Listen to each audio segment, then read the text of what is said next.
Nuestro tema para esta semana, métodos de investigación y características de resultados particulares. En el caso, nos vamos a enfocar ahorita en el método de las matemáticas.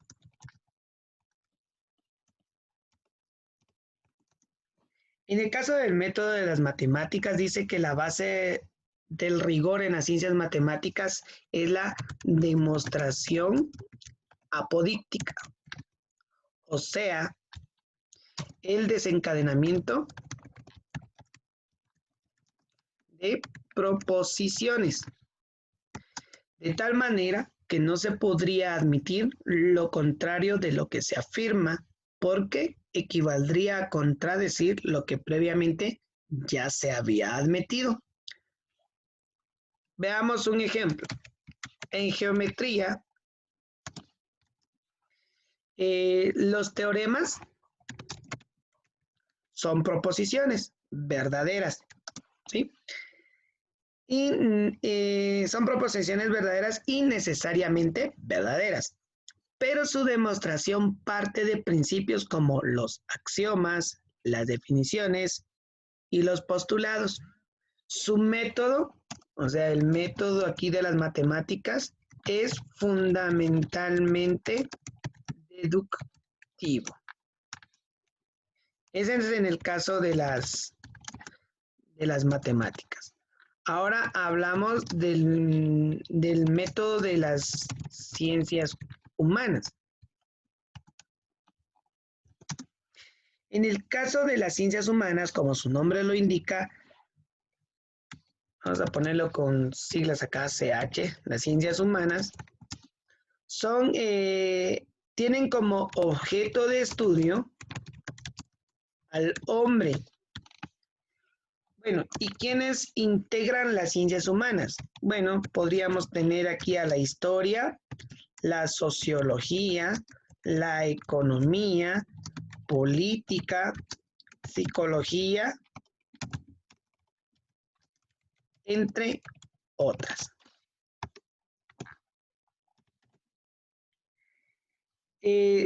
Aquí el método es diferente al de las ciencias naturales, ¿verdad? Un ejemplo, podríamos hablar acerca de la historia. En el caso de la historia que conserva un carácter científico, no en tanto que trate de lo universal y lo necesario, sino que en atención a un método de control estricto, un control estricto de datos, sea su referencia a la causa de los hechos, a la certeza moral que se logra a través de los datos analíticos sintéticos. Este es en el caso de la historia. En el caso de la sociología, en este caso está más centrado en los estudios, mejor dicho, los estudios están más centrados en el método experimental. ¿Sí? En este caso, pues, se vale de otras ciencias o disciplinas que podríamos hablar, se vale de la historia, se vale de la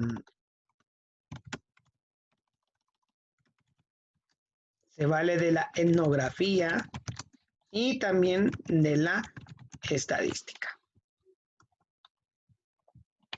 Ahora bien, cuando hablamos del método de investigación en las ciencias humanas, hablamos de que como su objetivo es el hombre, simplemente deja el método experimental casi que de último.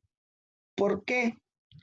Porque se enfoca específicamente en analizar el desarrollo, la evolución, las relaciones intersociales, la economía, la forma en cómo se desarrolla su sociedad, ¿verdad? Entre otros aspectos del mismo ser humano. Entonces, por eso es que el método en las ciencias humanas es distinta. Ahora bien, en el caso de, tenemos otro tipo de método, que es el método de la filosofía.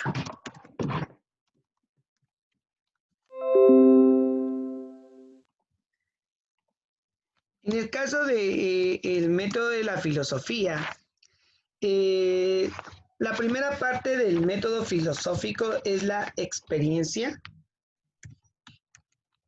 sensible. Gracias a ella nos ponemos en contacto con el objeto material de la filosofía. La segunda parte es el uso de la inteligencia, que culmina con una función razonadora. Entonces, gracias a este método filosófico descubrimos las causas supremas de muchas cosas, que en este caso es el objeto formal de la filosofía. Si nos preguntan cuál es el objeto de estudio de la filosofía, pues sería descubrir las causas supremas de las cosas, o sea, brindarle una explicación, ¿verdad? Una explicación de cómo surge, pero no solo basta describir las cosas de manera simple, sino que tiene que haber una explicación causal de ellas o de las cosas. Y para eso hace uso de la razón, ¿sí? Entonces, el método filosófico es experimental racional, en el caso del método de la filosofía. Porque como le estamos tratando de buscar o de descubrir cuáles son esas causas o del por qué surgen las cosas, pero no solamente darle una explicación subjetiva como lo hace la religión, ¿verdad? Cuando trata de explicar, por ejemplo, el surgimiento de la humanidad. La religión pues utiliza los mitos, utiliza lo mágico, ¿verdad? Sin embargo, la filosofía trata de explicarlo a través de la razón, ¿sí? Y muchas veces es experimental racional, o sea, no se mete de una vez a experimentar sin previamente haber hecho un análisis racional de las cosas. Hablamos ahora como un gran tema del método de investigación en las ciencias naturales. Veamos, ya hablamos de los métodos de investigación y características de resultados particulares. Ahora vamos a hablar del método de investigación en las ciencias naturales. Bueno, habíamos hecho una referencia de las ciencias naturales y dentro de ellas pues lo integran por ejemplo, la física, la química, biología, entre otros. Uno de los enfoques o el particular enfoque de los problemas científicos también se alude al método de que estas ciencias se utilizan para alcanzar mejores logros. En las ciencias naturales se utilizan comúnmente el método inductivo. Como ustedes saben, el método inductivo evoluciona o surge de lo particular a lo general. Esto sirve a las ciencias naturales de manera preferente. En este caso, el autor alude al principio de causalidad como rector de los acontecimientos que se producen en la naturaleza. Debemos de tener presente que este principio es muy básico, en la investigación científica y según él hay idénticas circunstancias y causas que corresponden siempre a los mismos efectos. Entonces, ¿qué significa esto? Que el concepto causa se refiere o alude a aquello que se considera como fundamento u origen de algo, pero también habla de efecto, que en este caso efecto es lo que sigue por virtud de una causa, ¿no? En este caso, pues hay una correspondencia entre las causas y los efectos que queda expresado en el principio que ya les mencioné anteriormente del método inductivo, y constata el efecto en el fenómeno, pero desconoce sus causas. En este caso, por ejemplo, la biología repara las generaciones o repara en las generaciones cierta prolongación en los caracteres ancestrales, por ejemplo, de la herencia. Muchas características de los seres humanos actuales han sido heredados de los primeros seres humanos. Por así decirles, el 80% de los rasgos genéticos que se vienen heredando desde el primer hombre permanecen. Sin embargo, el otro 20% ha venido en evolución, ¿verdad? Y cambiando constantemente de acuerdo a las circunstancias que lo rodea, ¿verdad? Bueno, pero entonces, si necesitamos analizar la evolución del hombre, no podemos venir y agarrar a todos los millones o miles de millones de humanos que existen en el planeta Tierra. Para eso tenemos que centrarnos en grupos muestrales en donde pues vamos a extraer su ADN, lo vamos a analizar, busco otro grupito en el otro lado del planeta, también extraigo sus ADN, los analizo. Resulta que pues algunos antropólogos han encontrado, yo que sé, fósiles de los primeros humanos, se analiza, se compara el ADN de los primeros humanos con los humanos actuales, se le encuentra un enlace, ¿verdad? Se le busca una causa de los fenómenos o de los efectos actuales que el ser humano tiene, ¿verdad? Entonces, hay que tomar en cuenta que también en el terreno de la física hay que indicar, ¿verdad?, de que para todo efecto siempre, siempre, siempre va a haber una causa. Por ejemplo, eh, una manzana al caer, lo probable que suceda es de que se destroce, se pudre en el suelo, pero bueno, la manzana está en el suelo, pero ¿qué sucedió? ¿Por qué llegó al suelo la manzana?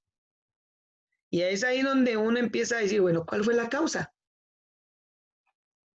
Resulta que hubieron unos científicos que empezaron a determinar, bueno, qué es lo que causa por lo cual la manzana haya llegado al suelo. Resulta que analizando y estudiando determinaron que era la fuerza de gravedad que la Tierra ejerce sobre todo aquello que está sobre su corteza terrestre. ¿Qué significa esto? Entonces, descubrieron y siguieron experimentando y entonces determinaron que la gravedad tiene o es la causa de que todo objeto que suba tiene que bajar, ¿verdad? Entonces, aparte del método inductivo, tenemos también el método experimental, como ya les había indicado, ¿verdad? En este caso, en el método de inducción experimental, en el caso de la manzana, bueno, solo han hecho ejemplos o han experimentado con ciertos objetos, algunos pesados, algunos más livianos, tratando de ver cuál es la velocidad, si la distancia tiene mucho que ver con el impacto con el cual vayan a tener los objetos que caen o provienen desde lo alto.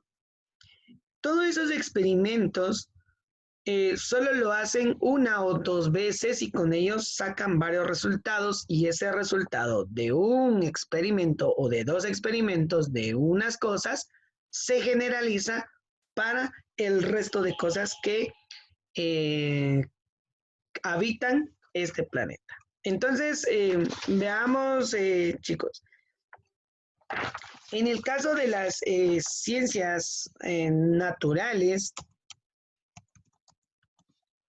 postulan cuerpos teóricos, ¿verdad?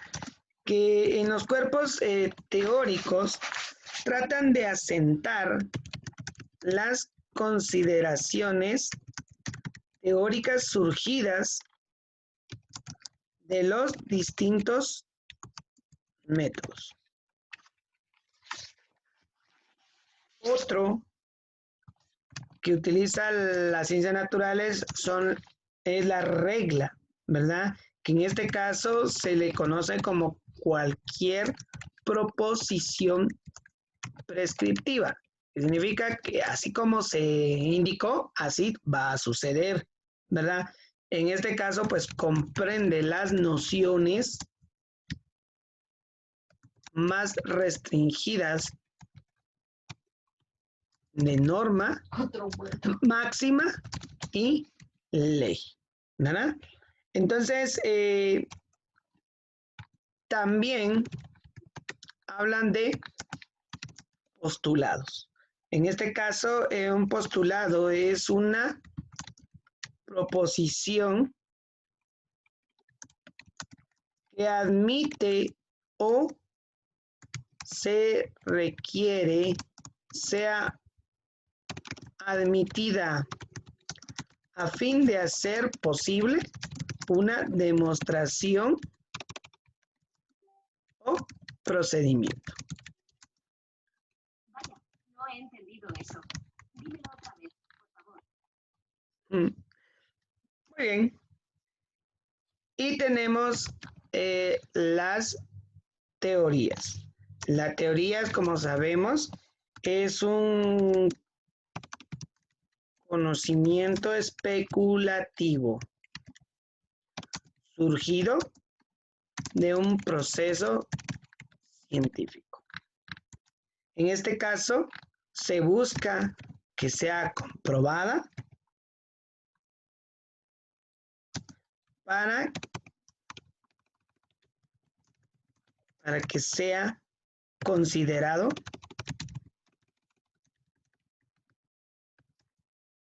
válida. Muy bien. Y por último tenemos las leyes. En este caso, hacemos, este término alude a una regla constante,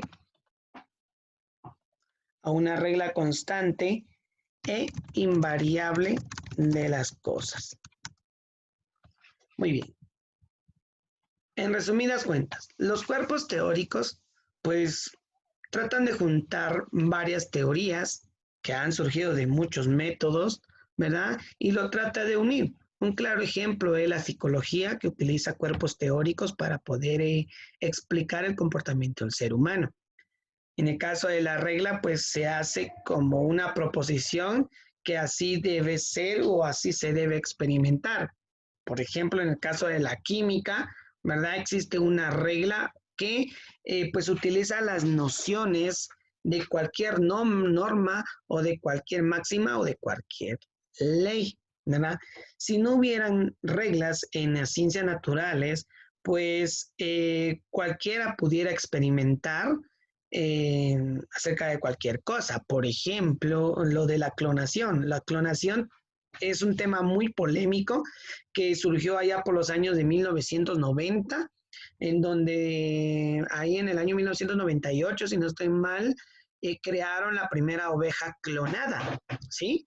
A raíz de esa oveja clonada, hubieron un montón de postulados, hubieron un montón de críticas, de análisis, porque decían que el ser humano ya se está convirtiendo en Dios. al crear seres vivos. Sin embargo, pues solo era un experimento. Se dieron cuenta que había muchas consecuencias a raíz de la creación de un clon.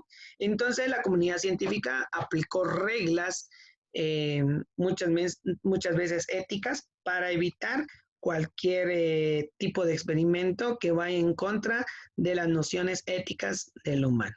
Los postulados son aquellas que pues tratan de proponer una demostración sin llegar a ser teoría, simplemente lo demuestra, ¿verdad? En el caso de las teorías, pues sí, hay un experimento, hay un análisis, hay un proceso científico bien complejo, se crea la teoría, pero como toda teoría puede considerarse válida o se puede refutar. ¿En qué sentido refutar? Que puede que haya otra teoría que lo confronte o que sea contrario a ella, ¿verdad? Entonces, las teorías muchas veces pueden ser modificadas. Contrario a las leyes. Las leyes es una regla constante e invariable de las cosas. Por ejemplo, la ley de Newton que habla acerca de la gravedad o la del movimiento, ¿verdad? En donde pues una ley muy específica de la naturaleza es de que todo ser vivo que nace debe morir. Es una ley y no se puede modificar. Otra ley de la naturaleza es que todo lo que sube tiene que bajar y eso es gracias a la gravedad, ¿verdad? Entonces, espero que más o menos me hayan entendido con respecto a este tema de los métodos de investigación, tanto en resultados particulares de las ciencias sociales como de las ciencias naturales. ¿Alguna duda, Carlos o Damaris, con respecto a